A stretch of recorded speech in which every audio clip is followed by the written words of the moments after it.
Higher more. Over your head. More. Oh, there. High ceiling.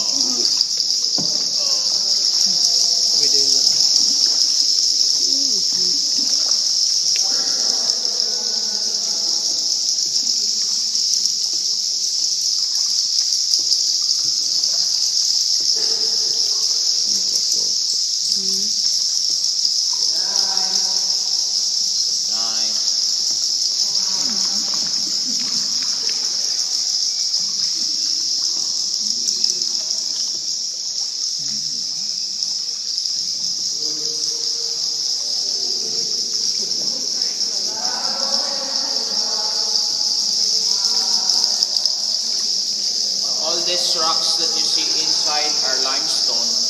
Limestone? Yes, especially those gray colors, no? That's a solid rocks. Or even the mountain outside, the same kind of rocks that you see inside the cave.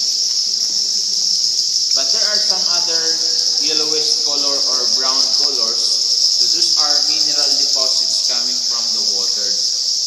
So while the water is dripping from the ceiling, we have a lot of mineral deposits. So those are also called stalactite formations and stalagmites.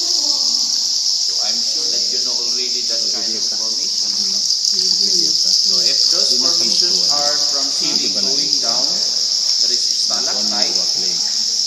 And if it is from the ground up, stalagmites. That's the definition.